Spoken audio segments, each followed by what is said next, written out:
it's cool that we've went along and finally set this up. So, Well, I think that's part of it for me was I randomly put notes in my phone on the Notes app, and every so often I go through, just kind of take a look at what random thoughts I had, and I think the first note about starting a podcast was like 3 years ago.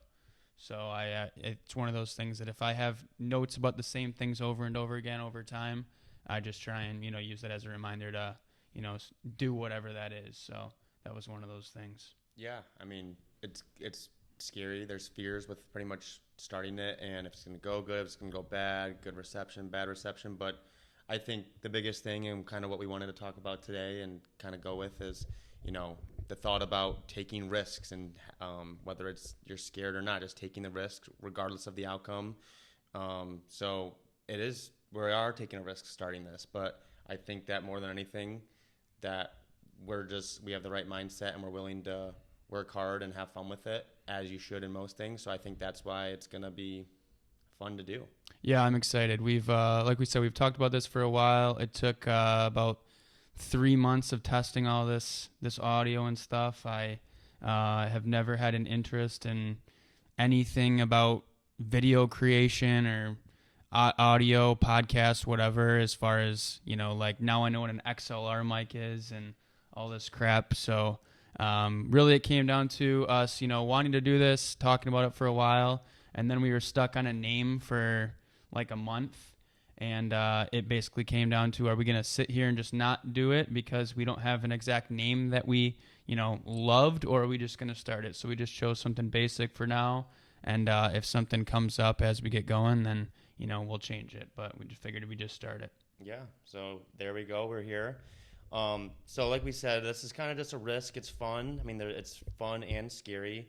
In life, though, it kind of seems like, not to get deep, but it seems like, most things that people are successful with or not successful with, you have to take a risk. I mean, every single day you leave your house, you're kind of taking a risk because you don't know what's going to happen. You don't know what opportunity is going to show up. So, like, just from your perspective, like, what do you think? Like risks are hard and scary, right? So, like, why do you think it's so important that people are willing to take risks? Because you're going to be bored in life and you're going to let time go by and you're going to wonder what would have happened if you would have done it. So, I mean, it's difficult in life for me, and I know you struggle with this too as far as planning people. We like to have a plan with something simple like, what we're going to eat that day or, what we're going to do. And, and then bigger things like our career, you just graduated nursing school and figuring out, all of that throughout your whole schooling process, and then also where you're going to work. It's good to have a plan on things, but also with life, you need to just let things naturally happen. And, that's probably the biggest thing that I've kind of adapted to or evolved with over the last few years, is just kind of letting things happen naturally. Have a plan, have some basic idea of what you want to do. Yeah, it's a tough balance you got to have. Yeah, absolutely. Having a balance. I mean, even this, not going to lie, we have bounced around on what we're going to say today. And, I guess like the whole figuring it out as we go and not having an exact plan, that is exactly what this is.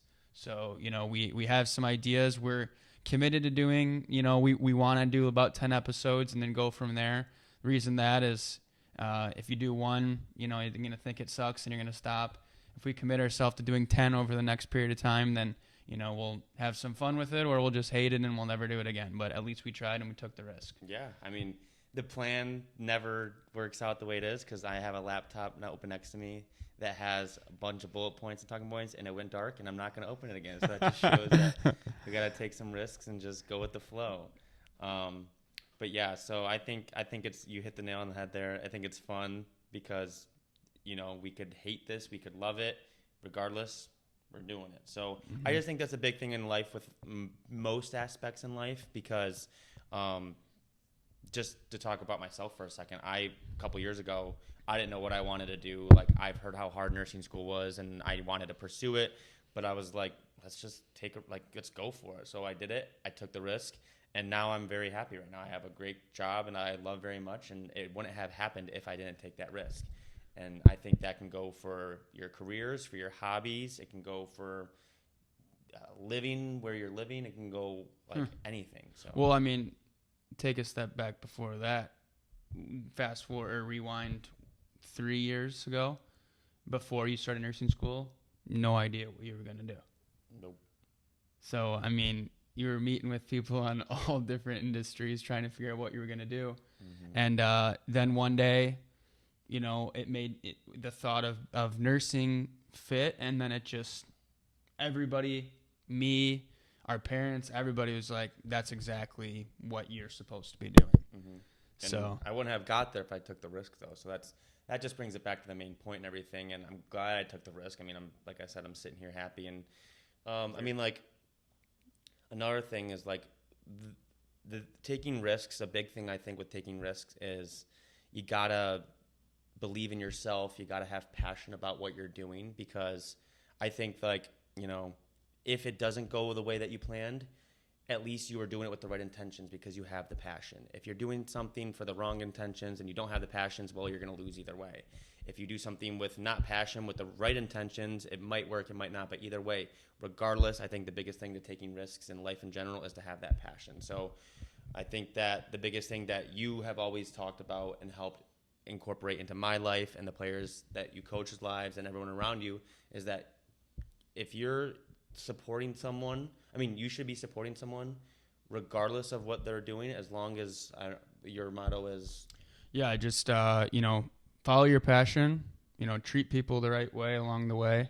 You know, and just try and continuously find the work or the balance between work and fun. You know, it's a matter of, like I said, pursuing your passion, treating people the right way, finding that balance. If you do all those things, you know, you're probably going to find some success. And that's really what it is. It's a matter of, you know, finding the balance between all those different things. yeah. So, like, I mean, just to put it into perspective, like, there's everyone out there is completely different, obviously, different interests, different passions and everything. And, like, one thing that I've learned to do from you and just in general is, like, you know, it's really not that hard to be a pretty good person and just support them. Just because someone has different passions and interests and everything doesn't mean that you can't support them. And, like, they're taking their own risks, you know. Like, there's a guy that we coach and everything, and he runs a monster truck Instagram. I don't know a thing about monster trucks, but I'm like, that's awesome. Yep. Go for it. Like, Yep. he took the risk of starting an Instagram and a YouTube account and follows monster trucks. I don't know anything about that. I think that's the coolest thing ever because he has passion. He's taking a risk on it. I think that's awesome. And, like, we're going back to you, I took the risk about and doing bodybuilding, and I was very lucky to have you, all of our family, all of our friends who knows nothing about bodybuilding. Sure. It's Yeah. a very taboo and not very normal thing to do, and I was passionate and I took the risk of doing it, and you guys all took that approach of, I don't know a single thing about bodybuilding. I'm willing to Right. learn, but I'll support you guys. I mean, I'll support you. If you have passion, because I was passionate, you guys went for it. And I think that's a big thing that we can all learn every single day is that, you know, it's whether it's we're meeting people in public or friends or coworkers or family members, you know, as long as they're not out there being a bad person and being rude or causing physical harm to themselves or others, it's really not that hard just to support them. Yeah, absolutely. And that makes a huge difference whenever you have support around you from people that you love, and you know, just knowing that they have your back through those things and those uncertainties in life, that makes a huge difference. So when we started when it was a huge risk to even start SDI originally. Well, first, just tell them what SDI is, just because some people, I mean, they might be coming from our Instagram following or people in our lives, but what is SDI? Just to explain real quick. Yep. SDI is Sawyer Development Institute. We started that in 2015 when I was 19 years old and Griff was 16. That right there in itself is a risk because, you know, we were teenagers that really didn't know what we were doing. And it was one of those things that we just started basically having off-ice workouts for some of the players that we were coaching in hockey. And then it just continued to kind of go from there. You know, had a general plan as far as the off-ice portion and then wanting to transition to camps at some point. And then, you know, went from there to a summer league to, you know, now we had a league this summer with the help of some other guys, as far as, college and pro guys, junior guys, all the way down to, 7-year-olds that are, at the early parts of their hockey career. And then, just it's continued to transition throughout over time. And, there's obviously been a lot of risks over that time period. One story that I always think about as far as completely taking a risk is the third year of SDI in 2017. The paycheck. Yeah, the paycheck. The paycheck. So, All right, yep. I went, I think 3 months probably without having a good night of sleep because I was so stressed about this. But essentially what happened was we couldn't figure out where we were going to get ice for that summer for our summer programs. We went to, I think, 3 or 4 different rinks. They were all melting for the summer. And finally we got ice at Lincoln Park. And that paycheck, or that check for the ice for that summer, was $20,000. And we had nowhere near $20,000, nor did we have registrations that were going to cover anything close to $20,000. So pretty much put in perspective, we had $0 coming in at the moment, and we signed a check. We signed pretty much a contract that we were going to be paying them $20,000. And at the time, that rink was going to be closing for the summer. Yeah. So then they said, okay, if we can do $20,000, we will stay open for you guys. And we're like, okay, let's just do it because we want to have our programs. $20,000, let's just do it. We'll make it work. We'll figure it out. Yeah. And long story short, that was in February. That was February. I think it was just right around my birthday. That was 2017. So I was 21 and you were, I guess 18 at the time. And long story short, did all the prep work from February to June. The kids got out of school, mid-June. And we finally paid off that $20,000 like July 20-something. And I remember coming home and, we'd go to the rink for, the whole day, the whole afternoon. We'd we'd be on the ice and everything. We'd come home and we'd basically just, add up all the players that came that day, update all the spreadsheets, get all the money in order and everything. And I remember finally doing the math and being like, Griff, I can't figure out what this leftover money's for. And $50. Yeah, it was like $50, $100. And yes, we've been working 40 hours a week for 8 weeks. We got $50. Yeah, I know. And I think you said, I think that's ours. And I was like, this is our money. And I counted over multiple times again, did our Excel spreadsheets multiple times and realized it was that. So, that in itself, that was years ago. And a lot's happened since then that we don't need to get into yet. But that in itself was a risk because we could have sat there and just, not ever did the off ice and just kind of continued with what we were doing. But, we thought it was a good opportunity for us and for the players. And, it just kind of evolved from there over time. And I think you hit a good point though, because it's real. Like, we're very lucky. We work hard. A lot of people work hard. We're not any different. But the thing is that risk was successful. But the reality is that, it's silly, like, what it defines success. But, like, that risk was successful. We were able to pay off the $20,000. We were able to have fun. We were able to help kids get on the ice. We were able to have the kids have fun. Like, they all kept busy during the summer.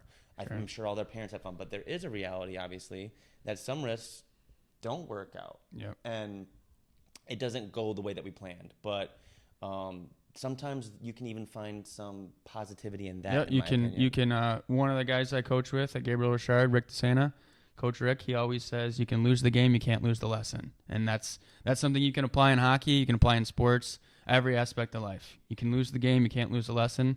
Because like you said, not every risk, works out, not every risk is successful. But as long as you learn from it, you grow from it, you apply it to the future, that's ultimately all you can do. Yeah. I mean, my biggest life motto that I follow by, that I say in every aspect of life is it's called slow progress is still progress. So, not everything is going up. Like, it's like what I tell patients when I'm dealing with them at the hospital, because I'm a nurse. So when I deal with patients, I tell them, hey, slow progress is still progress. If you can get up and take 5 feet and then have to get back into bed, that's 5 feet you didn't take. That's slow progress. It goes with, okay, we get a couple good players to come see us and get on the ice and they enjoy it. Okay, well that's better than zero. And then we have a camp, and then it's just slow progress is still progress. Yeah. So it's not taking those risks is not, I don't think, all about just the end goal, because you know, maybe you take a risk and you find something else that you like or something. So I just think the big thing to think about with all that is that, you know, we're taking this risk of starting this podcast. I mean, it's not a fear, like a physical risk or anything. But, you know, there are some scary side things that can come with this. You know, is it bad receptive? People texting us and not being good, getting bad social media reception. And, you know, the big thing that I think we need to focus on, though, is that big thing that you say, which I think is awesome, is like, you know, if you help one person, that's one person you helped. It goes back to everything we say. Okay, we're making this podcast. If one person listens to it, you're listening right now and you got something from this, that's awesome. Maybe there's 100 other people that listen, boring, weird, whatever. That's a risk. But if one person listened and learned something or benefited or at least made a smile, something, I think that's important. So to wrap it all together, I think when you take these risks in life, you know, as long as there's some benefit, some progress, some positivity, I think that's the biggest thing. And you know what? I like doing this right now. Andrew likes doing this. So one thing to think about with these risks, if the one person who benefits is yourself, that's a benefit too. So I think the big thing that we can all kind of wrap up here is that when you're taking these risks in life, as long as something is coming out of it positive, you can find the positive, and it might be you, it might be someone around you, it might be anything, you know. You don't know until you know, and sometimes you may never know. But I think the biggest thing that we need to just kind of show out there is, you know, don't be afraid to take risks, because, you know, personally, not that we've done a million things, but we've taken risks and they've been successful and we're happy. We've taken risks and they haven't been positive or successful, but we found positive and success in those even, right? So I just think that's the biggest thing is, like, you know, taking risks and not worrying about the consequences. I mean, having a plan, like you said, but also going with the flow. Yeah, so being able to evolve as you go. No, I think that's really what it is. It's, you know, having a generalized plan, acting on it, not just sitting there, because time will go by and you'll regret if you didn't act on it at all. And then letting, you know, yourself learn as you go and evolve over time. Yeah. So, I mean, I think that's exactly right. And, you know, like we said, as long as someone's benefiting from some way, I mean, that's all that matters. So as we end it here, probably ask, you know, one thing I want, we both wanted is just to leave the listeners with thinking, or to leave them to think, or just do some reflection. It doesn't have to be deep or cheesy or whatever, but just like, you know, this topic of like passion and risks. It's like just thinking like, I wonder how many people are listening or watching or whatever, and they have a passion or a hobby or something. It could be something as silly as like going and trying a new food at a new restaurant, or literally getting, I don't know, going and trying pickleball, or literally getting a new job. It could be something as big as getting a new house, taking that risk. I just think that as a listener or as a viewer or anyone that's listening right now, just to sit here and think, man, like, what am I, like, risks? Yeah, like, why am I not attacking this? Why am I not doing it? Actually sit here and think, why am I not going for it? And I'm not saying that we're going to come up with the exact answer for you. You have to come up with your own plan, your own game plan, the own risks, outweigh the pros and cons of everything. But at the end of the day, like, just realize, like, you know, if you take this risk, even if it doesn't go the way you planned or the way that someone else considers success, you may learn from it, you may have fun with it, and that's, I think, worth it. That's it. So yeah, you know, let us know. We'd like to kind of, like as Griff said, leave people on a question and then get feedback and, you know, talk about it on future episodes. So that's our plan. You know, we want to do about 10 of these, see what comes from it, see if we enjoy it or anything. And, you know, if you have ideas on things for future episodes, you know, let us know, because we're going into this, as we've talked about, with somewhat of a plan, but a lot of it's just going to evolve naturally over time. So if you have ideas or thoughts or questions, then, you know, we'll definitely consider all those for future episodes. But thanks for listening. Thanks for watching. And we'll be back, I guess, for 9 more of these. Yeah. So first episode was fun. We took that risk. We don't know what to expect. But, I mean, we're not being hypocrites because we're taking a risk right now. So yeah, true. I guess, if anything, to leave it here, I would love to see someone out there who listens here. Even I don't even know about it. Just someone take that little risk, that little something, that big risk. Not to be cheesy, but just do something, you know. And remember, slow progress is still progress. Got it.